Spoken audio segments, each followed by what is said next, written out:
陸頌雄議員。主席，保障本地工人就業優先不是一句口號。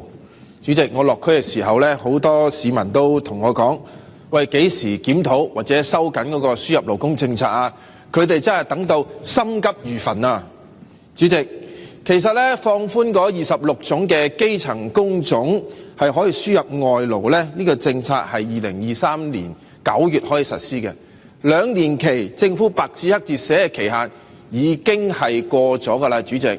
所以係咪正如好似小松議員頭先話齋，應該係要暫停申請呢？等待檢討結果出返嚟。主席，我一直都唔明白點解勞工處轉介一啲嘅職位配對嘅成功率咁低，5000幾單嘅轉介得400幾單成功，究竟係僱員揀工啊，定係僱主挑剔假招聘或者一啲唔合理嘅要求呢？我哋聽到更多嘅僱員同我哋講，佢哋只不過可能係年紀大少少就已經唔請啦，主席。咁僱主係咪揀人用呢？揀人用嘅背後就係因為有源源不絕嘅輸入勞工供應，佢哋唔單止咧可能係比較年青啦、刻苦耐勞啦，有啲咧更加咧係會做一啲咧潛規則，願意俾人剝削、扣人工都唔會出聲嘅，亦都咧係會有一啲咧係願意係低工高做嘅，即係咩咧？初級廚師啊變大師傅，侍應啊變部長。最近啊，我哋喺一啲內地嘅外勞中介網站睇到，局長你望一望啊，而家咧最新出咗啲萬能工嘅，佢就話咧請侍應嘅嚇，但下邊咧又叫你識埋咧水電檢查、水電維修，哇乜都全包嘅。喂，呢啲係完全唔得噶嘛，咁多嘅漏洞嚇，導致咧我哋本地嘅打工仔咧，本來係唔怕競爭嘅，但係一定要喺一個公平嘅競爭情況之下，如果有啲人自願或者係不自願都好啦，潛規則之下咧俾人剝削，或者係一啲唔匹配嘅工種，佢就做咗。而且呢啲問題咧，主席老實講啊，係難以檢控、調查、舉證嘅，真係。嗱，譬如琴日鄧飛議員嗰個口頭質詢又出咗啦，咪書面質詢嘅數據就睇到68單調查僱主濫用嘅外勞，得1單成立嘅咋。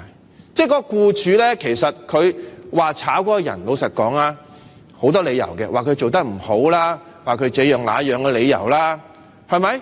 即係甚至乎好多原因都可以㗎。咁甚至乎咧，有啲僱主咧用啲其他方法逼走人嘅。叫你調你破最容易㗎啦！你明明住天水圍嘅，叫你小西灣返工，喂，咁冇辦法啦，我只能夠辭職嘅啫，主席係嘛？咁咪就係請咗外勞，炒咗本地人咯。呢啲就係一個鐵一般嘅事實。但係你而家機制咧係調查唔到嘅。